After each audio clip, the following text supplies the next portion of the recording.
আল্লাহ রাব্বুল আলামিন বনি ইসরায়েলকে অনেকগুলো আয়াত দিয়েছেন। এই আয়াতের অর্থ কি? আয়াতের একটা অর্থ হলো কিতাবের আয়াত, কোরআন শরীফের এত নম্বর আয়াত, এত নম্বর আয়াত। এটা অরিজিনালি আয়াত শব্দের অর্থ হচ্ছে চিহ্ন, চিহ্ন, সাইন। আপনি আয়াতের শেষে একটা চিহ্ন আছে, আপনি কত আয়াত পড়লেন। এই কোরআন শরীফের আয়াতের নামকরণটা পরে হয়েছে। অরিজিনালি আরবি ভাষা আয়াতের অর্থ হচ্ছে কি? চিহ্ন, নমুনা, এক্সাম্পল। তো আল্লাহ তাআলা বলেন যে আপনি জিজ্ঞেস করেন বনি ইসরাইলকে যে তাদেরকে আমি কি কি আয়াত দান করেছি, আমার কত নিদর্শন দিয়েছি, কত চিহ্ন দিয়েছি, কত গায়েবী মদত করেছিলাম তাদেরকে, কত মিরাকল, কত রকমের মুজিজা তাদের জীবনে ঘটেছে, এবং কি কি বনি ইসরাইল তারা দেখেছে। নবী মুসা আলাইহিস সালামকে আল্লাহ তাআলা পাঠানোর পরে বনি ইসরাইলকে তিনি যে তাদেরকে অনেকগুলো মুজিজা আল্লাহ তাআলা দেখিয়েছেন। স্বয়ং ঈসা আলাইহিস সালামকে আল্লাহ তাআলা ওনার হাতের লাঠিটাকে বিশাল অজগর সাপ বানিয়ে দিয়েছেন, এবং জাদুকরদের সব সাপগুলোকে খেয়ে ফেলল। একবার বিশাল একটা স্টেডিয়ামের মধ্যে এই প্রদর্শনী হয়েছিল। পরিষ্কার আয়াত। আল্লাহ তাআলা নবী মুসা আলাইহিস সালাম ওনার পগলের তলে হাতটা ঢুকে বের করলে হাতটা জল জল করতো, নুরানি হয়ে লাইট ফ্ল্যাশ করত। আরেকটি চিহ্ন তিনি যে আল্লাহ নবী। এভাবে করে আরও অনেকগুলো সিগন্যাল তাদেরকে দিয়েছিলেন, অতিবৃষ্টি, অনাবৃষ্টি, তারপরে বিভিন্ন রকমের সিগন্যাল এসেছে। সবচেয়ে বড়টা হচ্ছে ফেরাউনকে এত বড় মহাশক্তিশালী কিছু একটা হয়ে গেছে। সেই জামানায় যে ব্যক্তি দাবি করেছে আনা রব্বুকুমুল আলা, আমি তোমাদের সবচেয়ে বড় রব, এত দাপট তার, এবং সেই ফেরাউনকে তাদের চোখের সামনে ডুবিয়ে মেরেছেন আল্লাহ তাআলা, এবং সেই একই জায়গা দিয়ে সুন্দরভাবে পার করে নিয়ে এসেছেন মুসা আলাইহিস সালাম এবং তার উম্মতকে। সেই লোহিত সাগর পাড়ি দিয়ে তারা কি সুন্দর পার হয়ে আসলেন নিরাপদে।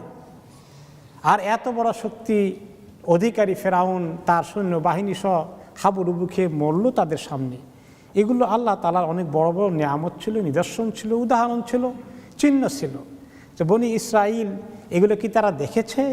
দেখে আল্লাহ তাআলার প্রতি তাদের কৃতজ্ঞতা, শুকর আদায় এবং আল্লাহর প্রতি ঈমান তো বৃদ্ধি হওয়ার কথা ছিল। তাদেরকে জিজ্ঞেস করেন কি কি পরিষ্কার সুস্পষ্ট আয়াত তাদেরকে দিয়েছিলাম। কিন্তু এগুলো পরে তারা কি করলো? বারে বারেই তারা উল্টে যায়। এগুলো পাওয়ার পরে কিছুদিন পরে একটা বাছুরকে পূজা করা শুরু করে দিল। মুসা আলাইহিস সালামকে বলা শুরু করে দিল, আচ্ছা আপনি যে বলেন আল্লাহ তাআলা আপনার কাছে ওহী নাজিল করে, তো আপনি শুনুন। আর আপনার আল্লাহ বলে আমরা তো কিচ্ছু দেখলাম না, তো বিশ্বাস করি কি আপনি যে ওহী আসে না অন্য কি আসে? উম্মত এই এত কিছু দেখার পরে, আল্লাহর এত রহমত কুদরত দেখার পরে এই কথা বলে। এরপরে ঠিক আছে আল্লাহ তাআলা বলে পাঠাও তোমাদের, তারা দেখবে। তুর পাহাড়ে গেলেন, ৭০ জন তাদের প্রতিনিধি গেল দেখার জন্য, সাক্ষী হওয়ার জন্য। আল্লাহ তাআলা কথা বলছেন তুর পাহাড়ে, মুসা আলাইহিস সালাম শুনতে পাচ্ছেন, তারা দেখতে পাচ্ছে যে কথার আওয়াজ তাদের কানে আসছে। আল্লাহ তাআলা সরাসরি কথা বলতেছেন। মুসা কালিমুল্লাহ, আল্লাহ তাআলা ওনার সঙ্গে সরাসরি কথাবার্তা বলছেন। এখন এই দুষ্টগুলো ৭০টা লোকে বলে কথা তো শুনলাম, দেখলাম তো না। আল্লাহ বলেন না অন্য আরেকজন কে বলে সেটা কি আমি বুঝি না, কি একটা জিন ভূতে বলে তাও তো বুঝি না, নাউজুবিল্লাহ। আর ইন্নাল্লাহ জাহরাতান, আল্লাহ তাআলাকে খোলাখুলি দেখান, পরিষ্কারভাবে দেখা দেখে আল্লাহ তাআলা, তাহলে বিশ্বাস করলাম। এই কথা শোনার পরে আল্লাহ তাআলার আর সহ্য হলো না। আল্লাহ তাআলা পাহাড়কে একেবারে ভূকম্প এনে দিলেন, একেবারে মানে বজ্রপাতের মতো ঘটে গেল। তারা সবগুলো একেবারে ওইখানে মরে পড়ে ধ্বংস হয়ে গেল, সবগুলো মারা গেছে। মুসা আলাইহিস সালাম বলেন যে আল্লাহ, এখন আমি এই সবগুলো যে মেরে ফেললেন আপনি, এখন আমি কি নিয়ে যাব তাদের কাছে? তারা সাক্ষী হতে আসলে এখন সবগুলো মরে গেল বেয়াদবি করে। এখন আমাকে বলবে আমার উম্মত যে এদেরকে নিয়ে ষড়যন্ত্র করে কোন জায়গায় কেমনে মারাইছো সেই কথা কও। উম্মত নিয়ে কি বিপদে আছে দেখছেন আল্লাহ নবী। তারপরে আল্লাহর কাছে দরখাস্ত দিলেন যে আল্লাহ এদেরকে বাঁচাই দাও, আমি অন্তত সাক্ষী হিসাবে নিয়ে যাই। আর এরা মরে আবার বাঁচলে বুঝবে যে মরে বুঝছি যে আসলে জিনিসটা সত্য ছিল। আল্লাহ তাআলা তারপরে আবার বাঁচাই দিলেন, তাদেরকে আবার জিন্দা করে দিলেন। এইভাবে কত চিহ্ন, কত নমুনা, কত উপমা আল্লাহ তাআলা তাদেরকে দেখালেন, এত কিছু নিদর্শন দেখালেন। দেখার পরেও তাদের নাফরমানি যায় না। আখিরি নবীকে মুসা আলাইহিস সালাম নিজে ওসিয়ত করে গেছেন, ঈসা আলাইহিস সালাম ওসিয়ত করে গেছেন, শোনো আমার পরে অনেক বড় আখিরি নবী আসবেন, সবচেয়ে বড় নবী আসবেন, ওনার খবর পেলেই সবাই ঈমান এনে ফেলবে, খবরদার। সমস্ত নবীরা এই ওসিয়ত করে গেছেন আখিরি নবীর কথা। তা উম্মত সেটা জানে তারা, কিন্তু তারা সেটা গ্রহণ করলো না। সেই কথা আল্লাহ তাআলা বলেন যে ওয়ামান ইউবাদদিল নি'মাতাল্লাহি মিন বাদি মা জাআতহু ফাইন্নাল্লাহা শাদীদুল ইকাব।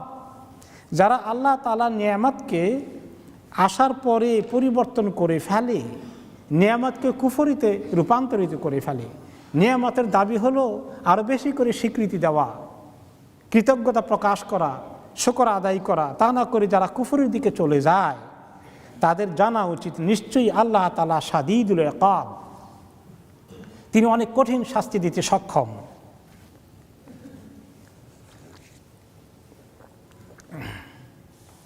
কিন্তু অনেকেই নিয়ামত পেয়ে আসলে শুকর আদায় করে না।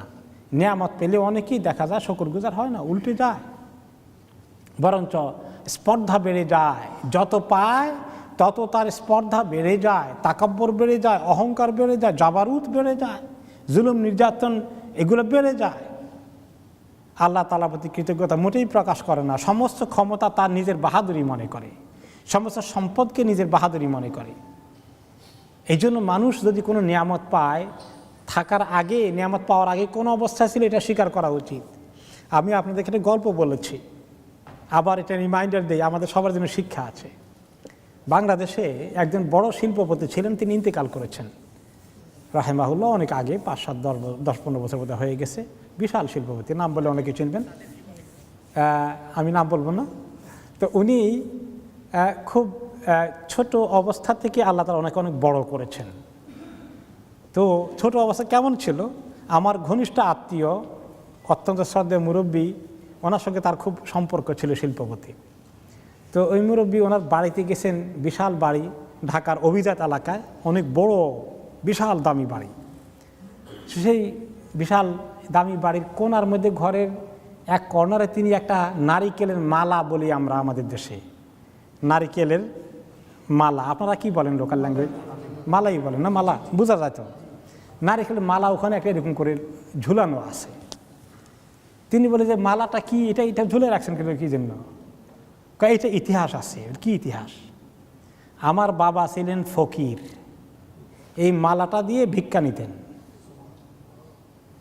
সেখান থেকে আল্লাহ তাআলা আজকে আমাকে কোথায় এনেছেন আপনি দেখতে পাচ্ছেন।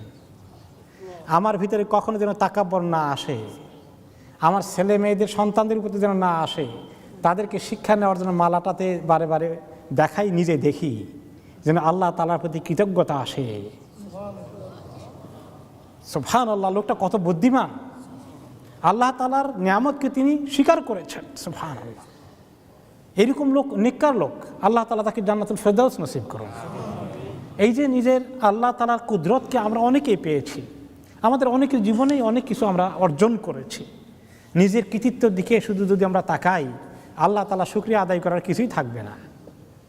তো আসলে সমস্ত কৃতিত্ব আল্লাহ তাআলার, তিনি আমাদেরকে দান করেছেন। আমাদের সমানই বুদ্ধি আছে, আকল আছে, অনেকেই আজকে অনেক সাফার করছে, কিন্তু আল্লাহ তাআলা আমাদেরকে অনেক কিছু দান করেছেন। তো যেই ব্যক্তি আল্লাহ তাআলার এই নিয়ামতকে কুফরের দিকে নিয়ে যায়, অস্বীকার করে, আর কুফরি হলো, 1 নম্বর কুফরি হলো অস্বীকার করা। কুফরির 2টা অর্থ, 3টা অর্থ আসলে। একটা কুফরি অর্থ চাষ করা, এই জন্য আরবিতে কৃষককে বলে কাফের। এই জবুল কুফার নাবাতাহু, যে কৃষকে যখন তার ফসল দেখে তখন সে খুব খুশি হয়ে যায়, ফসল ফুলে ফলে শোভিত হয়ে উঠলে। তো কৃষককে কাফের বলে কেন? যে সে লুকিয়ে ফেলে। কুফর আসলে লুকিয়ে ফেলা। কি লুকায়? সিডকে, বীজকে মাটির নিচে লুকিয়ে রাখে, মানে মাটির নিচে যখন বপন করে লুকিয়ে যায়, এই জন্য তাকে হলো কাফের, মানে হলো কৃষক। আর কাফের, দিনের কাফের হলো যে দিনকে মানে না, তার মানে আল্লাহ যে তার মানার কথা, সেই রবকে সে অস্বীকার করে, স্বীকার করে না, এটাকে লুকিয়ে ফেললো সে, তার ঈমানকে সে আনয়ন করে না। আর আরেকটা হলো অস্বীকারী, 3 নম্বর অর্থ অস্বীকার করা, কুফরি করা মানে অস্বীকার করা। তো যে কাফের দিনের দৃষ্টিতে দিনকে মানে না, সেই কাফের আল্লাহকে মানতে অস্বীকার করে, আর কোনো নিয়ামত মানতে অস্বীকার করলেও স্বীকার না করলে সেও কাফের, কুফরি করে। এই জন্য সে কথা অন্য আয়াতে এসেছে, লা ইন শাকারতুম লা আযীদান্নাকুম ওয়া লা ইন কাফারতুম ইন্না আযাবি লাশাদীদ। তোমরা যদি কৃতজ্ঞতা প্রকাশ করো, শুকরিয়া আদায় করো, স্বীকৃতি দাও, তাহলে আল্লাহ তাআলার নিয়ামতের স্বীকৃতি দিলে আল্লাহ আরও বাড়িয়ে দেবেন, তাই না? স্বীকার করো, আমি আর বাড়িয়ে দেব। আর অস্বীকার করলে আমার আযাব কঠিন। এখানে 2টার অস্বীকারই হতে পারে, নিয়ামতের অস্বীকার করা আর ঈমান আনতেও অস্বীকার করা, 2টাই আসতে পারে। তো এখানে আল্লাহ তাআলা বলছেন যে ওয়ামান ইউবাদদিল নি'মাতাল্লাহি, যে ব্যক্তি আল্লাহর নিয়ামতকে পরিবর্তিত করে ফেলে, মিন বাদি মা জাআতহু, তার কাছে আসার পরে, নিয়ামত পাওয়ার পরে পরিবর্তন করে ফেলে, মানে শুকরিয়া করে না, উল্টা অকৃতজ্ঞতা প্রকাশ করে, স্পর্ধা দেখায়, তাকাব্বর করে, অহমিকা প্রকাশ করে, ফা ইন্নাল্লাহা শাদীদুল ইকাব, তাহলে নিশ্চয়ই আল্লাহ তাআলা তাকে কঠিন শাস্তি দান করবেন। এই জন্য মনে রাখবেন, যারা অনেক কিছু নিয়ামত পেয়ে গেছে আল্লাহর পক্ষ থেকে, ধন, মাল, সম্পদ, বিদ্যা, বুদ্ধি, সামাজিক প্রতিপত্তি, ক্ষমতা, এরা যদি স্পর্ধা দেখায়, তাকাব্বরি করে, আল্লাহর শুকর আদায় না করে, অচিরেই এরা আল্লাহর কাছে ধরা খাবে, শাদীদুল ইকাব। তো এই কাজ বনি ইসরাইল করেছিল। এই উম্মত যেন এই কাজ না করে, আল্লাহ তাআলা এই উম্মতকে বনি ইসরায়েলের কথাগুলো স্মরণ করিয়ে দিচ্ছেন যে তাদের অস্বীকৃতি থেকে তোমরা শিক্ষা গ্রহণ করো, তাদের মতো নাফরমান হইও না, এটা তোমরা মনে রেখো। এরপরে আল্লাহ রাব্বুল আলামিন আমাদেরকে আরও স্মরণ করে দিচ্ছেন, এবং যারা অকৃতজ্ঞতা প্রকাশ করে, যারা দুনিয়াদার হয়ে এই আল্লাহ রাস্তায় আল্লাহ নিয়ামতকে খরচ করে না, আল্লাহ তাআলা সম্পদ দান করলে আল্লাহ রাস্তায় খরচ করাও এটা কিন্তু কৃতজ্ঞতার অন্যতম বাস্তব একটা তরিকা। আল্লাহ তাআলা আপনাকে ক্ষমতা দিলে মানুষের উপকার করা, ইনসাফ কায়েম করা, জুলুম দূর করা, এটা আপনার দায়িত্ব হয়ে পড়ে। এটা না করলে আপনি অকৃতজ্ঞতা প্রকাশ করেন।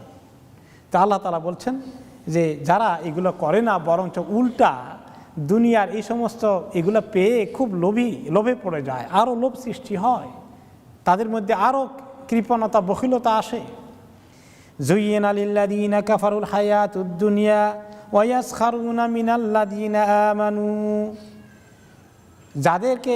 যারা কুফরি করেছে, হায়াতুদ দুনিয়া তাদের জন্য বড় আকর্ষণীয় হয়ে তাদের সামনে উপস্থাপিত হয়েছে।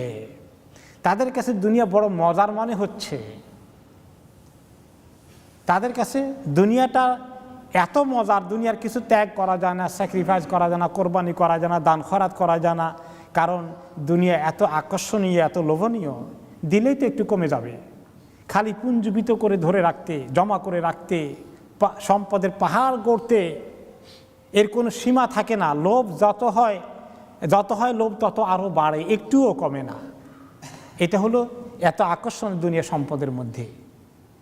অন্য আয়াতে আল্লাহ তাআলা বলেছেন যুয়্যিনা লিন-নাসি হুব্বু শাহওয়াত, মানুষের মধ্যে, দুনিয়ার মধ্যে শাহওয়াত, দুনিয়ার সম্পদের আকর্ষণ, দুনিয়ার মায়া মমতা, ও নিসা ওয়াল উইলদান, সম্পদ, মাল, এগুলো অনেক কিছু তাদের আকর্ষণ মনে হয়।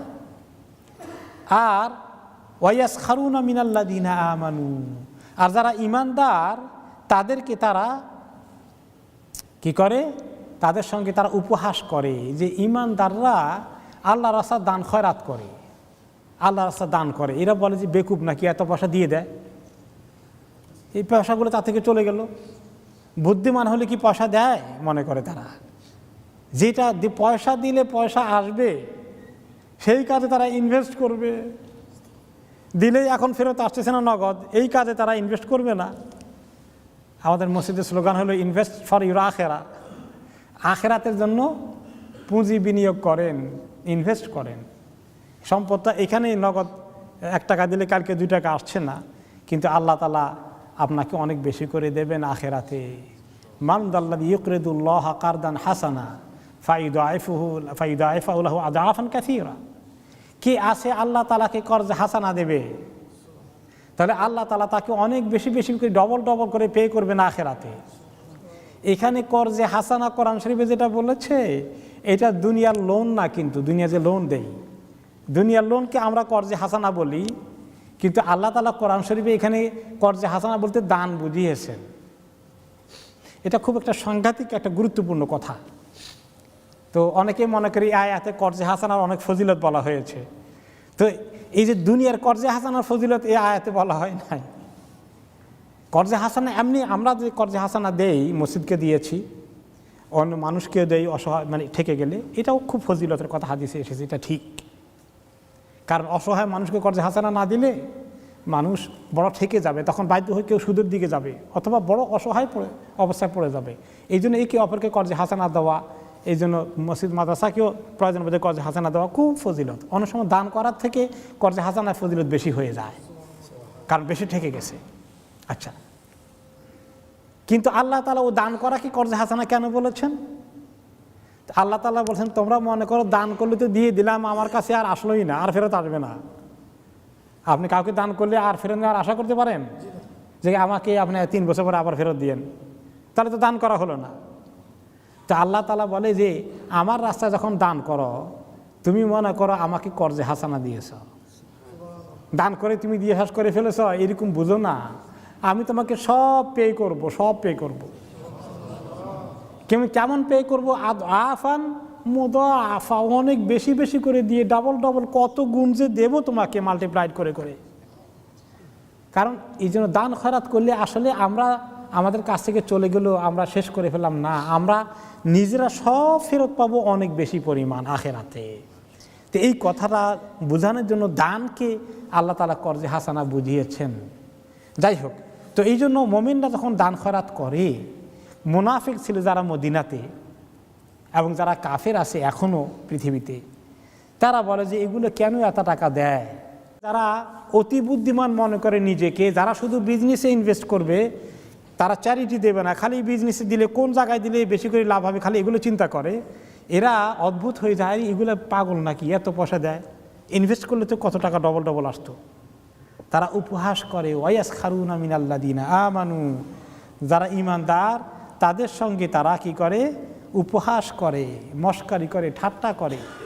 মদিনার মুসলমানরা কিভাবে দান করতেন, মুনাফিকেরা মাঝে মধ্যে শুধুমাত্র পরিচয় যাতে প্রকাশ না হয়ে পড়ে কিছু দিতে বাধ্য হতো, কিন্তু তারা যখন দেখতো মুসলমানরা সব দিয়ে দেয়, এত বিরাট অ্যামাউন্ট দিয়ে দেয়, গরিব মানুষও দিয়ে দিচ্ছে, তারা এগুলো নিয়ে উপহাস করতেন। নাই 3 পয়সা, দিতে চায় 6 পয়সা। যেমন আবু বকর রাদিয়াল্লাহু আনহু যা আছে সব নিয়ে আসছেন তবুকের যুদ্ধের সময়, ওমর রাদিয়াল্লাহু তাআলা আনহু অর্ধেক নিয়ে আসছেন, সাহাবীরা এরকম করে। হ্যাঁ, ওসমান রাদিয়াল্লাহু তাআলা আনহু তো মানে এরকম বিশাল বাহিনীর, তাদের সাজ সরঞ্জাম, খাবার দাবার, কয়েক শত উটের বোঝা ভর্তি করে দিলেন। নবী করিম সাল্লাল্লাহু আলাইহি ওয়াসাল্লাম বললেন, ওসমান রাদিয়াল্লাহু তাআলা আনহু যা করলেন, যা দিলেন, আজকে থেকে ওনার কোনো চিন্তা নাই, তিনি কি আমল করলেন তার নাজাত পাওয়ার আর কোনো চিন্তা নাই। আল্লাহ তাআলা তার দানকে এভাবে কবুল করেছেন। তো এগুলো যখন তারা দেখতো মুসলমানরা এরকম দেয়, তো মুনাফিকরা বলতো যে আরে নিজের নাই তারপরেও দেয়, ফুটানি করে, দেখাইতে চায়, নাম কুড়াইতে চায়, এগুলোও তারা সমালোচনা করতো। আমাদের সমাজে কিছু লোক আছে দেখবেন তারা দান করে না, আর কেউ দিতে চাইলে তাদের সমালোচনা করে, তাদেরকে ওয়াসওয়াসা সৃষ্টি করে, বিভিন্নভাবে উল্টাপাল্টা মন্তব্য করে। মাঝে মধ্যে মসজিদের লোকেরা বলে, যখন আমরা তো মাঝে মধ্যে আল্লাহর ঘরের জন্য চাওয়া লাগে, তো চাওয়া হয়, এই 27 রাত্রে চাওয়া হয়, তো কিছু লোক তো আছে মাশাআল্লাহ দেন, কিছু লোক আছে যে দেবেন কি দেবেন না চিন্তা ভাবনা করেন, আর কিছু লোক আছে তারা আগে থেকে চিন্তা করে আসে তারা দেবেই না। যে যারা দেবে না তারা ওদেরকে খোঁজা দেয়, দেখেন খালি পয়সা চায়, এত পয়সা দিয়ে যে কী করে আল্লাহ জানে। এই নেগেটিভ মন্তব্য করো, মানুষের মন খারাপ করে দেয়। তো যে বাচ্চারা দিতে চাচ্ছিল তার মনের মধ্যে অস্পশা সৃষ্টি করে দিল। আর কয় যে যেগুলো দেয় এগুলো বেকুবগুলো বুঝে না কি পয়সা কী করে। হ্যাঁ, আসলে এরকম কাজ যারা করে তারা যে কি অন্যায় কাজ করে তারা দেখতে পাচ্ছে, এটা কিন্তু মুনাফিকদের কাজ হয়ে যায়। আল্লাহ তাআলা বলছেন, ওয়ায়াসখারুনা মিনাল্লাযিনা আমানু, যারা ঈমানদার তাদেরকে নিয়ে তারা ঠাট্টা মশকারি করে, তারা যে আল্লাহর রাস্তায় দান খয়রাত করে, হ্যাঁ, এগুলো তারা বুঝে না। আসলে এরা উপহাস করে মুমিনদেরকে, এমনি তাদের অবস্থা ভালো না, ঠিকমতো নিজে খাইতেই পায় না, তার মধ্যে আবার দান করার ফুটানি দেখায়। হ্যাঁ, এরকম মন্তব্য করে আল্লাহ তাআলা মুমিনদেরকে সান্ত্বনা দিয়ে বলেন, ওয়াল্লাযীনা তাকাউ ফাওকাহুম ইয়াওমাল কিয়ামাহ, আজকে যাদেরকে তারা উপহাস করে, ঠাট্টা মশকারি করে, কিয়ামতের দিন আল্লাহ রাব্বুল আলামিন এই সমস্ত মুত্তাকিনদেরকে তাদের উপরে কিভাবে পজিশন দেবেন তারা কি জানে? তাদেরকে আল্লাহ তাআলা কি শান দান করবেন। যাদেরকে তারা আজকে উপহাস করছে, মকারি করছে, ঠাট্টা বিদ্রুপ করছে, তাদেরকে আল্লাহ তাআলা বড় শানদার পজিশনে নিয়ে রাখবেন। আর আল্লাহু ইয়ারযুকু মান ইয়াশাউ বিগাইরি হিসাব, আর আল্লাহ রাব্বুল আলামিন রিজিক দান করেন যাকে চান বিগাইরি হিসাব। আল্লাহ তাআলা রিজিকের মালিক, রিজিক আল্লাহ তাআলাই দান করেন। আল্লাহ তাআলা রিজিক দিয়ে আমাদেরকে পরীক্ষা করেন, শুধু আমার জন্য জোগাই, আমার জন্য জমা করি, ভবিষ্যতের কথাই খালি চিন্তা করি, নাকি আল্লাহর রাস্তায় দান করি, আল্লাহ তাআলা পরীক্ষা করে দেখেন। সম্পদ দিয়ে আল্লাহ তাআলা আমাদেরকে পরীক্ষা করছেন। আমাদের মধ্যে কিছু ভাই আছে তারা এই পরীক্ষায় পাশ করে ফেললেন, কিছু ভাই আছে মাশাআল্লাহ তারা রেগুলার দান করেন, দেখবেন তারা রেগুলার দান করেন, মাসে সপ্তাহে মাশাআল্লাহ তৌফিক দিচ্ছেন আল্লাহ তাআলা। আর কিছু লোক আছে 6 মাসে 9 মাসেও আমাদের হাত থেকে সহজে বাইর হয় না। পরীক্ষা হচ্ছে। তো আল্লাহ তাআলা যাদেরকে দান করার জন্য কবুল করেন তাদেরকে আল্লাহ রাব্বুল আলামিন যে কি পুরস্কার করবেন, কি রিজিক দান করবেন, হ্যাঁ, সেটার কোনো শেষ নাই। এই জন্য একটি হাদিসে এসেছে, ইবনে আদম আনফিক উনফাক আলাইকা, হে বনি আদম তুমি খরচ করো আল্লাহর রাস্তায়, তোমার জন্য অনেক খরচ করা হবে। তার মানে এই খরচের বদলা তোমাকে আখিরাতে প্রচুর পরিমাণ দেওয়া হবে। তুমি খরচ করো, এটা বেকার যাচ্ছে না, তোমার কাছেই ফেরত আসবে। ওকে, আর কি হাদিসে এসেছে রাসূলুল্লাহ সাল্লাল্লাহু আলাইহি ওয়াসাল্লাম ইরশাদ করেছেন, আনফিক বিলালান ওয়ালা তাখশা মিন যিল আরশি ইকলালা, তুমি খরচ করো, খরচ করতে থাকো, আর যিনি আরশের অধিপতি, আরশের মালিক, তার কাছ থেকে কমে যাবে তুমি দিতে গেলে এটা চিন্তা করো না। আর কি হাদিসে তিনি বলেছেন, আল্লাহর কসম করে বলি, মা নাকাসা মালুন মিন সাদাকা, সাদাকা দান খয়রাত করলে আল্লাহর কসম তোমার সম্পদ কমে যাবে না কোনো দিন। ওকে, আর কি হাদিসে এসেছে প্রত্যেক দিন সকালবেলায় আল্লাহ রাব্বুল আলামিন 2 জন ফেরেশতা পৃথিবীতে নাজিল করেন প্রত্যেক দিন সকালবেলায়। আর তারা এসে পৃথিবীর মানুষকে ডেকে ডেকে বলে, আমরা শুনি না তাদের ডাকটা, কিন্তু এই খবরটা হাদিসে দেওয়া হয়েছে, আমরা ইয়াকিন করি। তারা ডেকে বলে, আল্লাহুম্মা আ'তি মুনফিকান খালাফা ওয়া ইয়াকুলুল আখার আল্লাহুম্মা আ'তি মুমসিকান তালাফা। যে এক ফেরেশতা দোয়া করে যে আল্লাহ, যে ব্যক্তি আল্লাহর রাস্তায় খরচ করে আল্লাহ তাকে আপনি দিতে থাকেন বেশি করে। আরেক ফেরেশতা দোয়া করে, আল্লাহ যেই ব্যক্তি ধরে রাখে, দেয় না মোটেই, বখিলি করে, আল্লাহ তার মালের মধ্যে আপনি বরকত উঠাইয়ে নেন। দেখছেন ফেরেশতাদের দোয়া কি আল্লাহ কবুল করবেন না করবেন না? অবশ্যই কবুল করবেন। আল্লাহ রাব্বুল আলামিন নিজে কোরআনে পাকে অন্য আয়াতে ইরশাদ করেছেন, ওমা আনফাকতুম মিন শাইইন ফাহুয়া ইউখলিফু, তুমি যা কিছু আল্লাহর রাস্তায় খরচ করো আল্লাহ তাআলা তোমাকে এগুলোর পরিবর্তে আরও দেবেন, আল্লাহ তাআলা দেবেন। অন্য হাদিসে রাসূলুল্লাহ সাল্লাল্লাহু আলাইহি ওয়াসাল্লাম ইরশাদ করেছেন, আদ দুনিয়া দারুন মান দারা লাহু ওয়া মালুন মান লা মালা লাহু ওয়া লাহা ইয়াজমাউ মান লা আকলা লাহু। ওকে, দুনিয়া হচ্ছে ওই ব্যক্তির, দুনিয়ার ঘর বানায় একমাত্র, আখিরাতের ঘর বানায় না। শুধু ঘর বানায় দুনিয়ার জন্য যে ব্যক্তি, সেই ব্যক্তির আসলে ঘর নাই, সে ঘর আসলে বানাচ্ছে না। এই দুনিয়ার ঘর কয়দিন থাকবে? আমি কয়দিন থাকবো? কিন্তু যদি জান্নাতে ঘর বানাই, হ্যাঁ। আর যে ব্যক্তি দুনিয়া মাল জোগাড় করে, শুধু সম্পদ জোগাড় করে, আখিরাতের সম্পদ জোগাড় করে না, সেই ব্যক্তি বড় ফতুর হয়ে গেল। দুনিয়ার সম্পদ কয়দিন থাকবে সে জানে না, আর দুনিয়ার সম্পদ পড়ে থাকবে সে কয়দিন টিকে থাকবে তাও জানে না। আর যে ব্যক্তি আখিরাতের সম্পদ জোগাড় করে ফেললো, সেই ব্যক্তি আসলেই সম্পদের মালিক হয়ে গেল। ওয়ালা ইয়াজমাউ মান লা আকলা লাহু, দুনিয়ার জন্যই জোগাড় করে ওই ব্যক্তি যার আকল নাই। কম আকলওয়ালা লোক দুনিয়ার জন্য শুধুমাত্র সম্পদ জোগাড় করে, আর যার বেশি আকল আছে সে আখিরাতের জন্য জোগাড় করতে বেশি সময় দেয়। আমাদের কনসেপ্টটা তো উল্টা পৃথিবীর মানুষের কাছে, যে ব্যক্তি সারাদিন রাত দুনিয়ার পিছনে সময় দিয়ে বেশি পয়সা বানাইছে, সবাই বলে সাংঘাতিক বুদ্ধি আছে এই লোকের মধ্যে, পয়সা দিয়ে কেমনে পয়সা বাইর করতে হয় এমন বুদ্ধি আছে। তার বুদ্ধির স্বীকৃতি সে নিজেও দেবে, মানুষও দেয়। কিন্তু নবী করিম সাল্লাল্লাহু আলাইহি ওয়াসাল্লাম বলেছেন, আল কাইয়িসু মান দানা নাফসাহু ওয়া আমিলা লিমা বাদাল মাউত। সত্যিকার বুদ্ধিমান হচ্ছে ওই লোক যেই ব্যক্তি নফসকে কন্ট্রোল করলো আর আখিরার জন্য বেশি মেহনত করলো, মৌতের পরের জন্য বেশি করে আমল করলো। মানুষ তার উল্টাটা বুঝে। এই যে মানুষের মধ্যে মোমেন এক দল আর তার বিপরীত আরেক দলের কথা, অ্যাটিটিউড আসলো। মোমেনের অ্যাটিটিউড, মোমেনের এই দুনিয়ার প্রতি তার নজর, তার দৃষ্টিভঙ্গি, তার ফিলোসফি অফ দ্য লাইফ। আর যে ব্যক্তি আখিরাতমুখী ইমানদার, তার ফিলোসফি অফ দ্য লাইফ, তার জীবনের দর্শন কেমন ডিফারেন্ট। এত ডিফারেন্ট কেমনে করে মানুষ হয়ে গেল? এই সব মানুষকে তো আল্লাহ একই আকল দিয়ে তৈরি করেছেন। যদিও মানুষের আকলের মধ্যে হয়তো কিছু বুদ্ধির তেজ কিছু কম ব্যাস হতে পারে, কিন্তু সাধারণ বুদ্ধিমান মানুষগুলোর মধ্যে ভালো মন্দ বোঝার ক্ষমতা তো মেজরিটি মানুষের আছে না নাই? আছে। ভালো মন্দ তার কোথায় হাত দিলে হাতে আগুনে পুড়বে, কোথায় পা দিলে ফসকে যাবে, রাস্তা দিয়ে কেমনে গাড়ি চালালে অ্যাক্সিডেন্ট হবে, কেমনে চালালে হবে না, এগুলো তো বুদ্ধি তো মোটামুটি বোঝার মতো বুদ্ধি তো আল্লাহ তাআলা সবাইকে দান করেছেন, তাই না? অ্যাকসেপ্ট যারা মেন্টালি হ্যান্ডিক্যাপ, আল্লাহ তাআলা তাদেরকে খাস করে পরীক্ষা করার জন্য সৃষ্টি করেছে, সেটা অন্য বিষয়। কিন্তু এই একই বুদ্ধিমান মানুষ কেমনে এরকম দুই রকম দৃষ্টিভঙ্গির হয়ে গেল? কেউ কেন নাফরমান হয়ে গেল, কেউ কেন আল্লাহ তাআলা ঈমানদার হয়ে গেল? তাদের ব্যাপারে আল্লাহ তাআলা পৃথিবীর মানুষকে একটু স্মরণ করিয়ে দিচ্ছেন।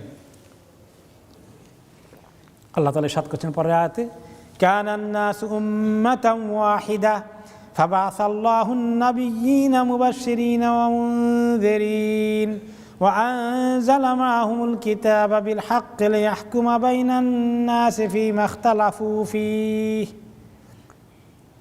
আল্লাহ তাআলা বলছেন, মানুষগুলো, পৃথিবীর মানুষগুলো, সমস্ত মানবতা মানুষ, উম্মাতান ওয়াহিদা, মানুষ ছিল এক জাতি, মানুষ ছিল এক জাতি।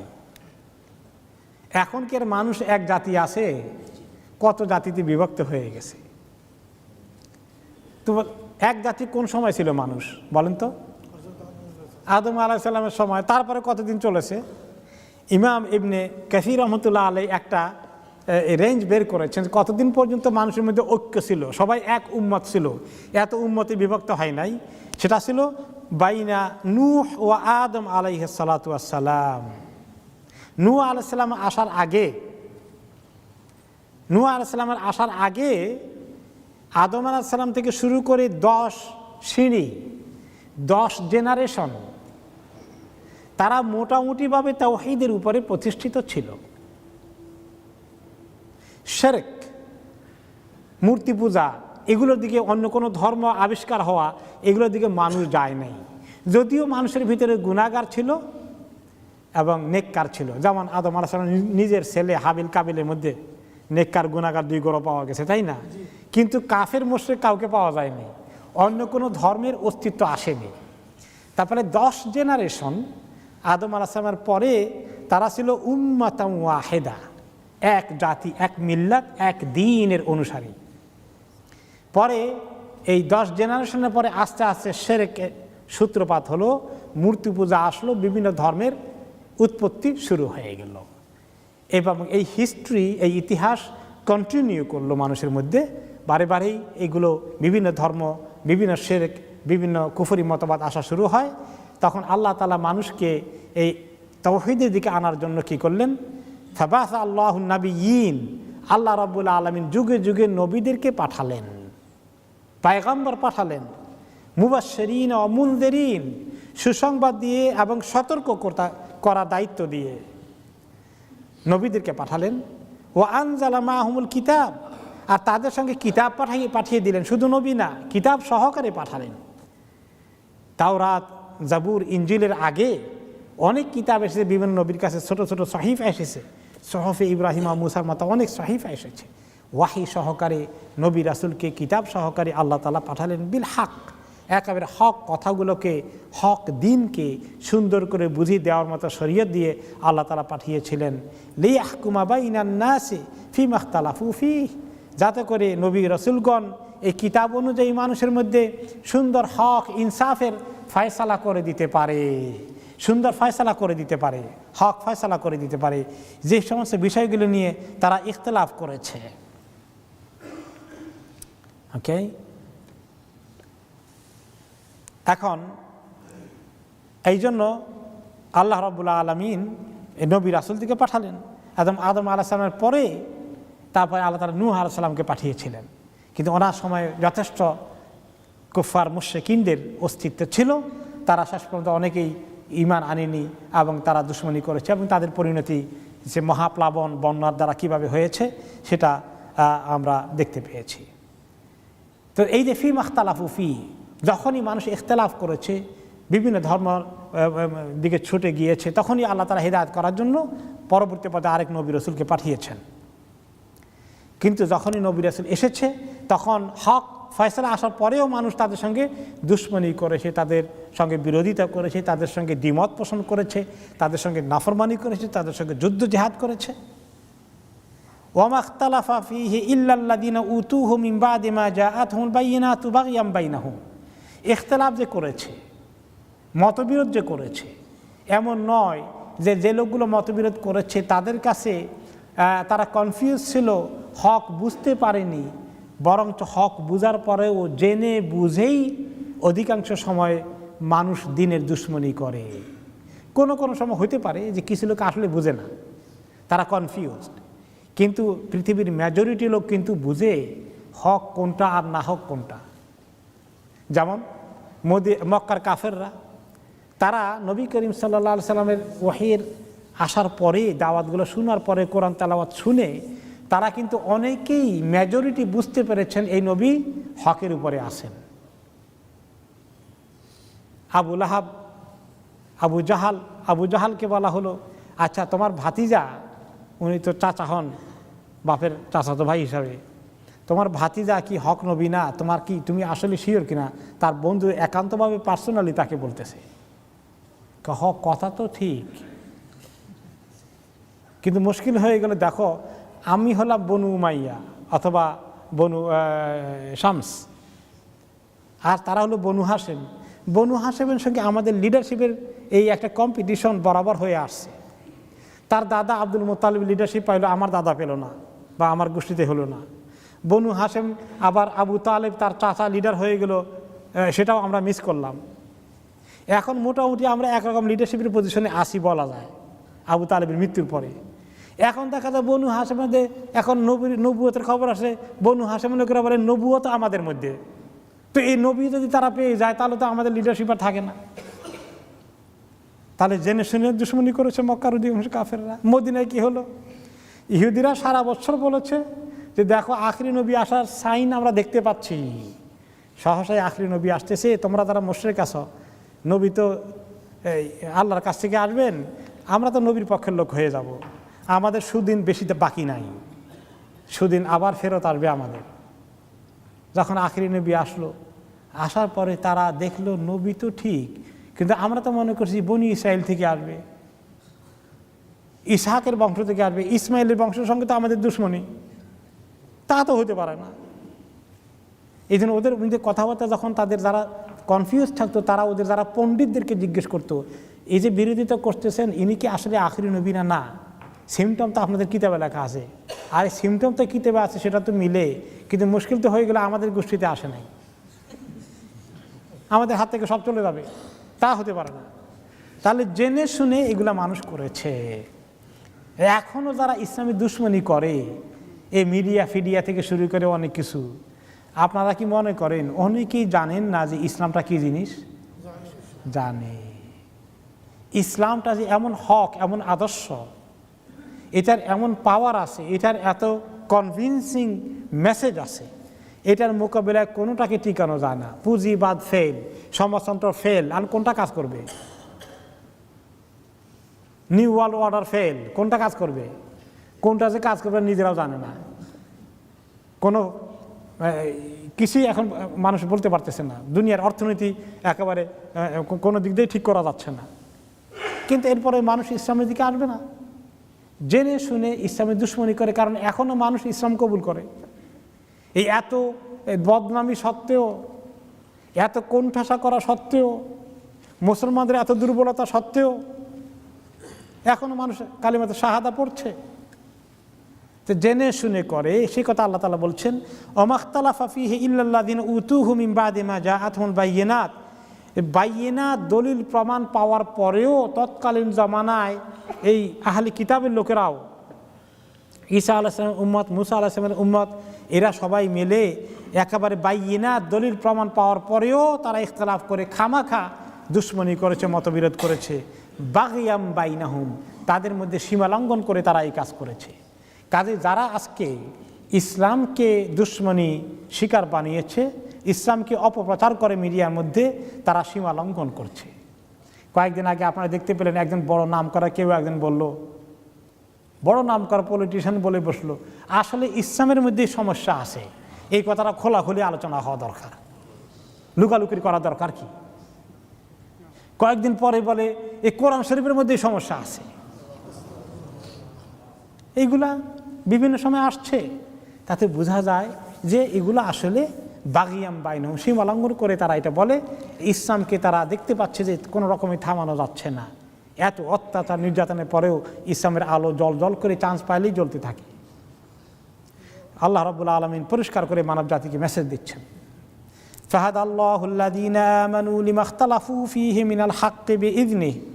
আল্লাহ তাআলা ঈমানদারদেরকে হেদায়েত দিয়ে দিলেন, যেটা নিয়ে মানুষ কনফিউশন করলো, ইখতিলাফ তৈরি করলো, কিন্তু আল্লাহ তাআলা মুমিনদেরকে হেদায়েতের রাস্তায় নিয়ে আসলেন বিইযনিহি, হকের উপরে নিয়ে আসলেন, আল্লাহর হুকুমে সম্ভব হয়েছে সেটা। আপনি যে ইসলামে আছেন, এটা আপনার কুদরতে সম্ভব হয়েছে না আল্লাহর হুকুমে সম্ভব হয়েছে? আল্লাহর হুকুমে দেখেন, আমাদের আল্লাহর হুকুমটা তো অনেক এহসান আল্লাহ তাআলার। কীভাবে হয়েছে? আমাদের কষ্ট করা লেগেছে, আল্লাহ তাআলা মুসলমানদের পরিবারে জন্ম দিয়ে সুবহানাল্লাহ এই হুকুম করে দিলেন যে আমাকে আল্লাহ আপনাকে মুসলিম পরিবারে জন্মগ্রহণ করে দিয়ে মুসলমান বানিয়ে দিলেন। তাহলে এটা আল্লাহর হুকুম ছাড়া সম্ভব হতো না। সুবহানাল্লাহ, কি মেহেরবানি আল্লাহ তাআলা করেছেন, এটা শুকর কয়দিন আদায় করেছি। আপনার জন্ম যদি হতো হিন্দুর ঘরে, বৌদ্ধের ঘরে, আপনি কে গ্যারান্টি দিয়েছে লেখাপড়া করে মুসলমান হবেন? বই পুস্তক পড়ে কয়জন হয়? এটা হলো আমাদের জন্য। আর যারা নিউ মুসলিম, তারা যে কয়জন লেখাপড়া করে এসেছে, সেখানেও আল্লাহ তাআলার বেইযনিহি, আল্লাহর হুকুমের দরকার ছিল তার জন্য, আল্লাহর পক্ষ থেকে তার জন্য স্যাংশন করে দেওয়া আছে। এতে মাঝে মধ্যে যখন ইসলাম কবুল করতে আসে, আমি তাদেরকে বলি, দেখো তোমার কপালটা কি ভালো, তুমি এখন ইয়াং মানুষ। অনেক সময় ইয়াং লোকেরা ইসলাম কবুল করে 20 বছরের, 25 বছরের, 30 বছরের। আমি বললাম যে দেখো তোমার কিসমত কি ভালো, তোমার বাবা আছে, মা আছে, তারা এখন ইসলাম সম্পর্কে চিন্তাও করে না। তোমার ভাই আছে, চাচা আছে, কেউ চিন্তা করলো না। তোমাকে আল্লাহ তাআলা এভাবে সিলেক্ট করে নিয়ে আসলেন, তোমার দিলটাকে আল্লাহ ইসলামের জন্য খুলে দিলেন। তুমি কি চিন্তা করেছো তুমি কত বড় সৌভাগ্যের অধিকারী, আজকে তুমি কালিমা পড়তে যাচ্ছ? তো এটা আল্লাহ রাব্বুল আলামিন তিনি হেদায়েত দান করেন। ফাহাদাল্লাহুল্লাযীনা আমানু, আল্লাহ তাআলা হেদায়েত দিলেন ঈমানদারদেরকে, লিমাখতালাফু ফীহি মিনাল হাক্কি, যেটা নিয়ে মানুষ অনেক ইখতিলাফ করেছে, বিভিন্ন মতবাদের সৃষ্টি করেছে, বিভিন্ন ধর্মের ব্যাখ্যা অপব্যাখ্যা করেছে, বিভিন্ন কনফিউশন সৃষ্টি করেছে, বিভিন্ন মিডিয়ার প্রপাগান্ডার ধূম্রজাল সৃষ্টি করেছে। বেইযনিহি, আল্লাহর হুকুমে এটা সম্ভব হয়েছে। এই জন্য মুসলমানদেরকে আল্লাহ তাআলা শুকর আদায় করতে হবে। আলহামদুলিল্লাহ, আলহামদুলিল্লাহিল্লাযী হাদানা লিহাযা ওয়া মা কুন্না লিনাহতাদিয়া লাউলা আন হাদানাল্লাহ। এই কথা বারে বারে বলতে হবে, যে কথাটা কোরআন শরীফে আল্লাহ তাআলা উল্লেখ করেছেন। মুমিনরা এই কথা বলবে জান্নাতে, যে ওই আল্লাহর শুকর যিনি আমাদেরকে এই রাস্তা হেদায়েত দিয়ে দিলেন, যে রাস্তা আমাদেরকে জান্নাতে নিয়ে এসেছে। আমরা কখনোই হেদায়েতের সন্ধান পেতাম না যদি না আল্লাহ তাআলা আমাদেরকে হেদায়েত না দিতেন। এটা আমরা জান্নাতে পড়বো ইনশাআল্লাহ। তো জান্নাতের জন্য রেখে দিই, কি কোন এখানে পড়ার দরকার নেই। তা আল্লাহ তাআলা জান্নাতে যে পড়বো এটা মনে করিয়ে দিলেন, তার মানে কি এখন এখানে পড়ার দরকার আছে না নাই? এখানে পড়ার দরকার আছে। ওই আয়াতটা মুখস্থ করে ফেলেন, আলহামদুলিল্লাহিল্লাযী হাদানা লিহাযা ওয়া মা কুন্না লিনাহতাদিয়া লাউলা আন হাদানাল্লাহ। আজকে এখানে পড়লে আপনার আমলনামার মধ্যে যোগ হবে, আর জান্নাতে যদি যাই পড়িও যদি ইনশাআল্লাহ, তখন তার আমলনামায় যোগ হবে না, তখন ইবাদতের জমানা পার হয়ে গেছে, তখন খালি এনজয় করার কথা। আজকে বললে ইবাদত হয়ে যাবে, আজকে শুকর আদায় করলে লা ইন শাকারতুম লা আযীদান্নাকুম, আজকে এই কথা স্বীকৃতি দিলে আল্লাহ তাআলার প্রতি শুকর আদায় করে যদি কোনো সময় চোখের পানি আসে যে আল্লাহ তুমি আমাকে মুসলমান বানিয়ে তুমি আমার প্রতি কি ইহসান করেছ, এই কথা যদি একবার আপনার জীবনে মনে পড়ে এবং অন্তর দিয়েই মনে পড়ে, এবং এই কথার কারণে যদি আপনার চোখে দিয়ে দুই ফোঁটা পানি পড়ে, তাহলে আপনি কামিয়াব হয়ে গেছেন। যে যাকারাল্লাহ ফাফাদাত আইনাহ, যে ব্যক্তি আল্লাহর ইহসানকে মনে করে তার চোখ দিয়ে 2 ফোঁটা পানি পড়েছে, সে আল্লাহ তাআলার কাছে নাজাত পেয়ে গেল। এই স্বীকৃতিটা এত বড় দামি জিনিস। আল্লাহ তাআলা হিদায়াত দিয়েছেন, এই কথা আমরা বিশ্বাস করতে হবে, এই কথা আমরা স্বীকার করতে হবে, এই কথা আমরা উচ্চারণ করতে হবে, মন থেকে আল্লাহ তাআলার কাছে সেই শুকরিয়া কৃতজ্ঞতা প্রকাশ করতে হবে। মুখে দিয়ে যেমন করতে হবে, আমল দিয়ে, কাজে, মন দিয়ে, অ্যাটিটিউড দিয়ে আমরা সেটাকে চর্চা করি করে তাহলে ঈমান তাজা হতে থাকবে, বৃদ্ধি হতে থাকবে, আল্লাহ তাআলা বাড়িয়ে দেবেন। والله يهدي من يشاء إلى صراط مستقيم। আল্লাহ তাআলা যাকে চান সিরাত মুস্তাকিমের দিকে হেদায়েত দান করেন, আর আল্লাহ তাআলা না চাইলে কাউকে হেদায়েত দান করেন না। এখন কেউ কেউ বলবেন তাহলে যে ব্যক্তি হেদায়েত পেল না তার দোষ কি? আল্লাহ তাআলা চান না, সে পাবে কেমনে? আল্লাহ তাআলা মান ইয়াশাউ, তিনি যাকে চান, এটা এবার আরবিতে বলে মাশিয়া। আল্লাহ তাআলা মাশিয়া 2 প্রকার, একটা হলো মাশিয়া দিনিয়া, আর হলো মাশিয়া কাউনিয়া। আল্লাহ তাআলা সবার থেকেই দিনীভাবে চান সমস্ত মানুষ হেদায়েতের দিকে আসুক, কিন্তু যাদেরকে আল্লাহ রাব্বুল আলামিন যাদের পাওয়ার উপযুক্ত মনে করেন, তিনি তাদেরকে হেদায়েত দিয়ে দেন। এই হেদায়েতটা দিয়ে দেন তাদেরকে তিনি সিরাতে মুস্তাকিমের দিকে, বাকিরা সেটাকে মিস করে।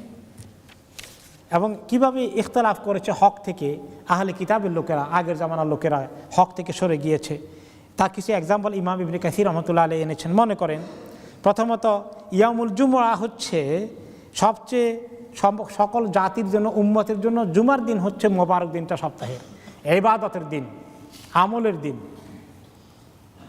ওকে, যায়েদ ইবনে আসলাম রহমতুল্লাহ আলাইহি বলেন যে এই আয়াতের তাফসিরে ইহুদিরা কি করলো, এটা শুক্রবার থেকে তারা আস্তে করে মিস করে শনিবারে চলে গেল। নাসারা যারা খ্রিস্টান তারা কী বারে চলে গেল? রবিবারে চলে গেল। ফাহাদ আল্লাহ উম্মত মুহাম্মাদিন সাল্লাল্লাহু আলাইহি ইয়াউমুল জুমআ, উম্মতে মুহাম্মাদিকে আল্লাহ তাআলা জুমার দিনেই এটার হেদায়েত দিয়েছেন। জুমার দিনেই তারা আল্লাহর ইবাদত করে, এই জন্য ওই দিন বন্ধ থাকাটা কিন্তু ভালো জিনিস। এখন মুসলমানদের দিনেও তারা শনিবারে, কেউ রবিবারে যদি সাপ্তাহিক ছুটি নেয়, তাহলে কিন্তু যদিও তারা জুমার নামাজ শনিবারে রবিবারে পড়লো না, কিন্তু স্পিরিটটা তাদের কমতি হয়ে গেল কি না? কমতি হয়ে গেল। এই জন্য শুক্রবারে ছুটি মুসলিম রাষ্ট্রগুলোর মধ্যে থাকা অত্যন্ত দরকার, তা নাহলে বিকৃতির সূচনা হয়ে গেল। আচ্ছা, এরপরে ওয়াখতালাফু ফিল কিবলা, কিবলার দিক থেকেও আল্লাহ তাআলা পৃথিবীতে সর্বপ্রথম কিবলা কোনটা? সর্বপ্রথম বাইতুল মুকদ্দাস না, সর্বপ্রথম হচ্ছে কাবা, বাইতুল্লাহ।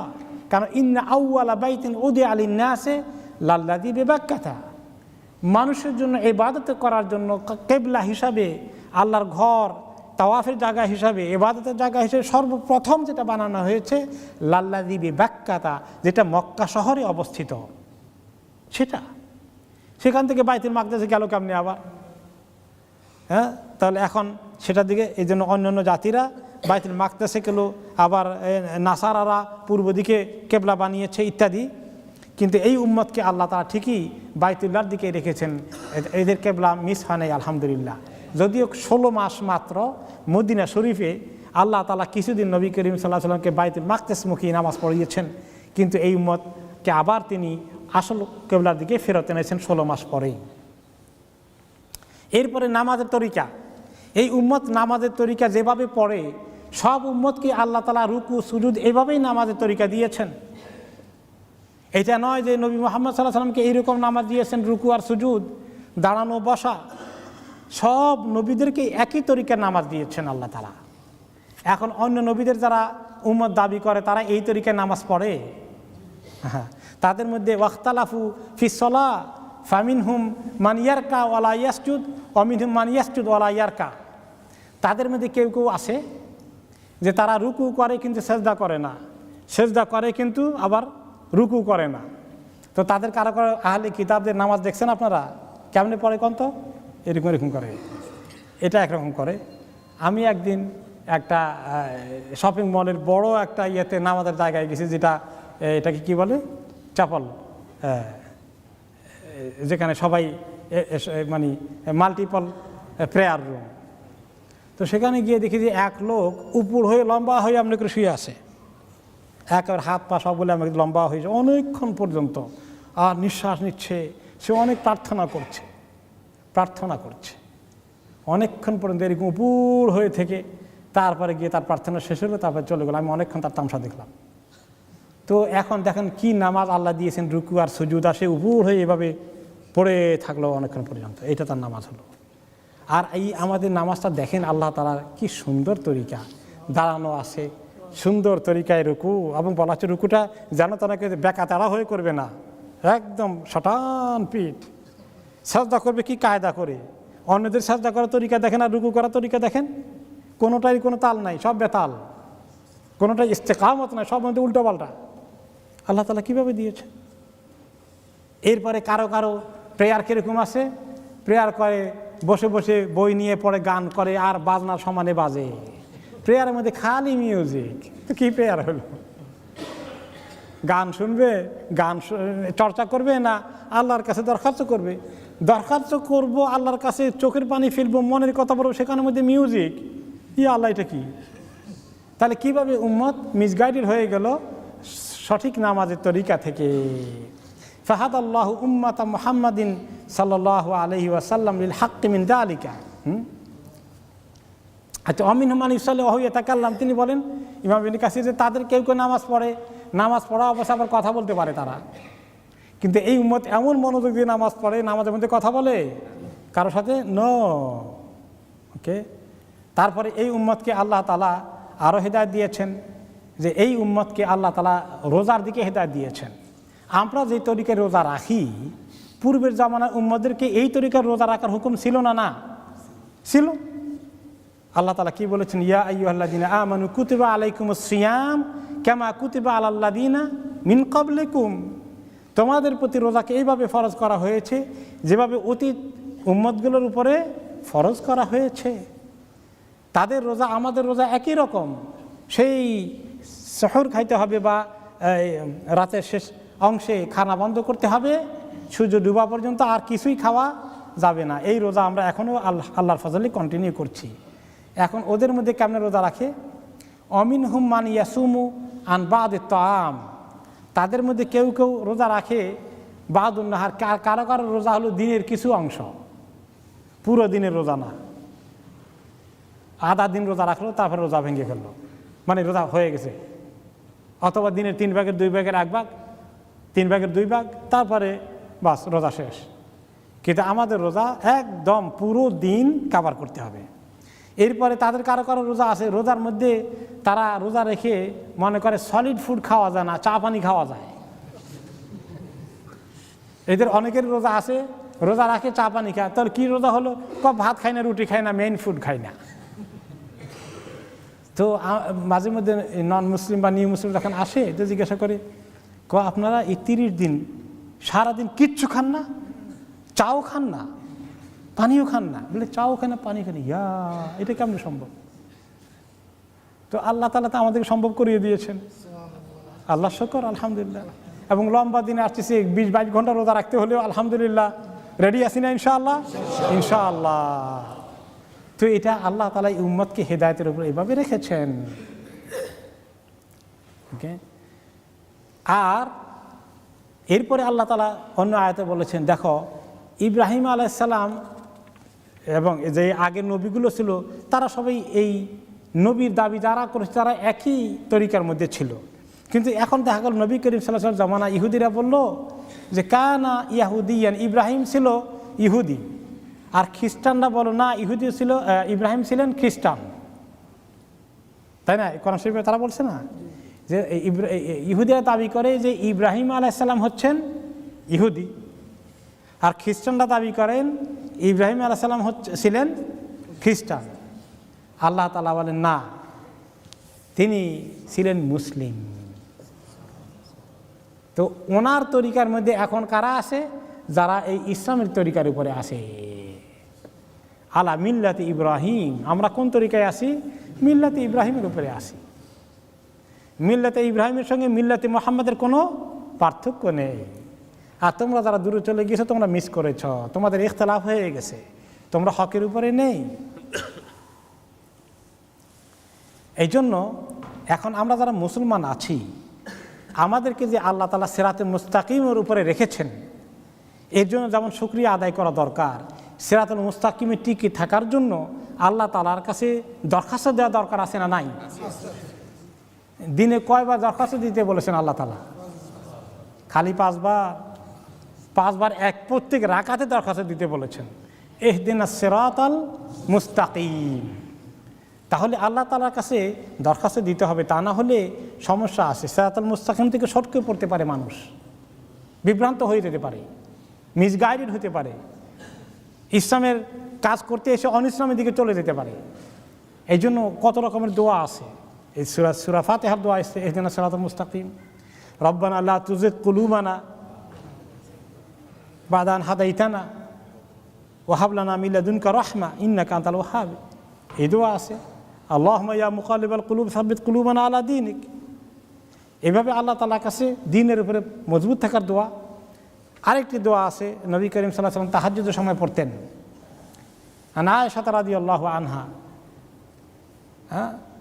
কানা সাল্লাল্লাহু আলাইহি ওয়াসাল্লাম ইযা কামা মিনাল লাইলি ইউসাল্লি। নবী করিম সাল্লাল্লাহু আলাইহি ওয়াসাল্লাম রাত্রে যখন তাহাজ্জুদ পড়তে উঠতেন তখন পড়তেন। তাহাজ্জুদের আগেও পড়তে পারেন, তাহাজ্জুদের ভিতরেও পড়তে পারেন। সেই দোয়াটা হচ্ছে খুব সুন্দর দোয়া, আল্লাহুম্মা রাব্বা জিবরাইল ওয়া মিকাঈল ওয়া ইসরাফিল ফাতিরাস সামাওয়াতি ওয়াল আরদ আলিমাল গায়বি ওয়াশ শাহাদা আনতা তাহকুমু বাইনা ইবাদিকা ফীমা কানু ফীহি ইখতালিফুন ইহদিনি লিমা ইখতালাফা ফীহি মিনাল হাক্কি বিইذنিকা ইন্নাকা তাহদি মান তাশাউ ইলা সিরাতিম মুস্তাকিম। খুব সুন্দর একটি দোয়া, যে আল্লাহ যিনি জিবরাইল, মিকাঈল এবং ইসরাফিলের মতো ফেরেশতাদের যিনি রব, যিনি আকাশ জমিনের সৃষ্টিকর্তা, যিনি সমস্ত প্রকাশ্য অপ্রকাশ্য গায়েব হাজের সব কিছু সম্পর্কে যিনি জানেন, আল্লাহ আপনি বান্দাদের মধ্যে ফয়সালা করেন যে সমস্ত বিষয় নিয়ে তারা ইখতিলাফ করে, এগুলোর মধ্যে আপনি ফয়সালা করেন। এই ফয়সালা তো আপনার হাতে। কিন্তু আল্লাহ এই যে ইখতিলাফ সৃষ্টি হয়ে যায়, দিনের মধ্যে ইখতিলাফ চলে হয়ে যায়, বিভিন্ন বিষয়ে বিভিন্ন ফতুয়া নিয়ে মাঝে মধ্যে দেখা যায় অনেক মতবিরোধ সৃষ্টি হয়ে যায়। এই ফতুয়াগুলোর ব্যাপারে আল্লাহ ইহদিনি লিমা ইখতালাফা ফীহি মিনাল হাক্কি, আল্লাহ এই ফতুয়াগুলোর মধ্যে যেটা হক ফতুয়া হয় সেদিকে আপনি আমাকে হেদায়েত করে দিয়ে দেন। বেইذনিকা, আপনার হুকুম দিয়ে, আপনার এজেন্ট দিয়ে। কারণ আপনার পারমিশন ছাড়া আমি যখন একটা দিনই বিষয়ে 2 রকম ফতুয়া আসছে, 3 রকমের ফতুয়া আসছে, একটা ফতুয়া 2টা ফতুয়া যদি রং হয়, যেটা রাইট ফতুয়া হবে, হক ফতুয়া হবে, সিরাতে মুস্তাকিমের ফতুয়া হবে, আল্লাহ সেদিকে আপনি আমাকে ধাবিত করেন। ইন্নাকা তাহদি মান তাশাউ ইলা সিরাত মুস্তাকিম, আপনি যাকে চান সিরাতে মুস্তাকিমের দিকে হেদায়েত দান করেন। আল্লাহ আপনি আমাকে সিরাতে মুস্তাকিমের দিকে হেদায়েত দেন। এই সুন্দর দোয়া করতে থাকলে এখন অনেক ইদানিং আধুনিক কালে বহু ইসলামী বিষয় নিয়ে অনেক রকমের ফতুয়া চলতেছে। হ্যাঁ, গান বাজনা থেকে শুরু করে কত রকমের ফতুয়া চলতেছে, তাই না? বিভিন্ন ফতুয়া, আমরা যুগ যুগ ধরে যে সমস্ত কোরআন হাদিস ভিত্তিক ফতুয়া, সুদের ব্যাপারে, মর্গেজের ব্যাপারে কত রকমের ফতুয়া আসতেছে। এগুলোর ব্যাপারে খালি 2-3 রকম ফতুয়া মার্কেটে পাওয়া যায়, যেটা সুবিধা হলে সেটা নিয়ে নিলাম। এটা না করে হকটা তালাশ করতে হবে, কোনটার মধ্যে দলিল মজবুত আছে কোরআন এবং হাদিসে। লোকেরা স্কলারদের অপিনিয়ন দেখায়, অমুক স্কলার ফতোয়া দিয়েছেন, ব্যাস হয়ে গেল। কোন স্কলারকে আল্লাহ তাআলা ফলো করতে বলছেন, আল্লাহ নবী না কি ফলো করতে বলেছেন? কিতাবুল্লাহ সুন্নতে রাসূলি, আল্লাহর কিতাব এবং সুন্নাহ। এই ক্ষেত্রে এই মজবুতি থাকতে হবে যে কোনটার দলিল মজবুত বেশি, কোনটা সহজ বেশি, শুধু ওইটা না। তো বলবে যে আরেকটা হাদিস না আছে, রাসূলুল্লাহ সাল্লাল্লাহু আলাইহি ওয়াসাল্লামকে আল্লাহ তাআলা দুইটা জিনিস অ্যালাউ করলে দুই রকমের করা যায় একটা কাজ, তাহলে যেটা সহজ হতো সেইটাকে তিনি গ্রহণ করতেন। তো আর তাহলে দুইটা ফতোয়ার মধ্যে যেটা সহজ হয় সেইটা নিলে কেমন হয়? হাদিস মতো হয়ে গেল। এটা হলো উল্টা সমঝিলি রে, এটা হলো না। মানে দুইটাই যদি জায়েজ হয় দলিলের দিক থেকে, তাহলে যেইটা সহজ সেইটা নিতে পারবেন। কিন্তু দলিলের দিক থেকে যদি একটা দুর্বল হয়, একটা শক্তিশালী হয়, তাহলে কোনটা নিতে হবে? শক্তিশালীটা নিতে হবে। কারণ ওই হাদিসেই বলা আছে, আর কোনো কাজ যদি নিষেধ হতো, হারাম হতো, গুনার হতো, তাহলে সেই কাজ থেকে রাসূলুল্লাহ সাল্লাল্লাহু আলাইহি ওয়াসাল্লাম অনেক দূরে থাকতেন। ওই অংশ নেন না কেন হাদিসে? যেটা দুর্বল হতে পারে, যেটা শক্তিশালী মত নয়, সেটা থেকে দূরে থাকা উচিত। এরকম অনেকগুলো দোয়া নবী করিম সাল্লাল্লাহু আলাইহি ওয়াসাল্লাম করেছেন। সেটা হচ্ছে, আরেকটা দোয়া হচ্ছে, আল্লাহুম্মা আরিনাল হাক্কা হাক্কাও ওয়ারযুকনা ইত্তিবাহ ওয়া আরিনাল বাতিলা বাতিলাও ওয়ারযুকনা ইজতিনাবাহ ওয়ালা তাজআলু মুলতাবাসান আলাইনা ফানাদাল ওয়াজআলনা লিল মুত্তাকিনা ইমামা। খুব সুন্দর আরেকটি দোয়া। আমরা এই প্রথম অংশ অনেকেই মুখস্থ করেছি, কিন্তু দ্বিতীয় অংশের মধ্যে সুন্দর কথা আছে। তার অর্থ হচ্ছে, আল্লাহ আমাদেরকে হক জিনিস, যেটা হক অপিনিয়ন, হক ফতোয়া, হক মতবাদ, সেটাকে হক হিসাবে আমার কাছে ফুটিয়ে ধরেন আল্লাহ, আর সেটাকে অনুসরণ করার তৌফিক দান করেন। আর যেটা বাতিল মত, সেটা যেন আমাকে কনফিউজ না করে, সেটা আমার কাছে বাতিল হিসাবে আল্লাহ আপনি তুলে ধরেন, পরিষ্কার করে ধরেন। আর সেটাকে অ্যাভয়েড করার জন্য আল্লাহ আপনি আমাকে রিজিক দান করেন, আমি সেটাকে অ্যাভয়েড করতে পারি। আর ওয়ালা তাজালহু মুলতাবিসান আলাইনা ফানুদল, আর আল্লাহ এমন যেন না আমি কনফিউজড হয়ে যাই, এরকম যেন না হয় আল্লাহ, যে হক আর বাতিল বুঝতে পারলাম না, দুইটা অপিনিয়নের মধ্যে আমি গোলমালে পড়ে গেলাম, তা এবারে বিভ্রান্ত হয়ে যায়, এরকম যেন না হয় আল্লাহ। ওয়াজআলনা লিল মুত্তাকিনা ইমামা, আর আল্লাহ আমাকে মুত্তাকিদের ইমাম বানিয়ে দিন, আমাদেরকে মুত্তাকিদের ইমাম বানিয়ে দিন। ইমাম মানে যিনি সামনে থাকেন, যে আল্লাহ আমাদের মুত্তাকিদের সামনের কাতারে রাখুন। মুত্তাকি, ভালো মুত্তাকিতে হলে পিছনের কাতারে থাকতে হয় না সামনের কাতারে? সামনের কাতারে থাকতে হয় ভালো মুত্তাকি হওয়ার জন্য। দ্বীনের কাজে, ইবাদতের কাজে, আপনার শুকরগুজারির কাজে, কোরআন তেলাওয়াতের কাজে, দ্বীনি দাওয়াতের কাজে, সব জায়গায় আল্লাহ তাআলা আমাদেরকে সামনে রাখেন। এই দোয়া নবী করিম সাল্লাল্লাহু আলাইহি ওয়াসাল্লাম শিখিয়েছেন। তাহলে আমরা আল্লাহ তাআলার শুকর আদায় করি, তিনি যে আমাদেরকে হেদায়েত দান করেছেন। আর আমরা সব সময় যখন দুইটা তিনটা মতবাদ থাকে, ফতোয়া থাকে, তাহলে সব সময় যে ফতোয়াটা সেফ, যে ফতোয়াটা শক্তিশালী, যে ফতোয়াটা আমাকে আশঙ্কার লাইনে রাখবে না, এরকম মজবুত ওপিনিয়ন হোল্ড করার জন্য আল্লাহ তাআলা যেন আমাদেরকে তৌফিক দান করেন।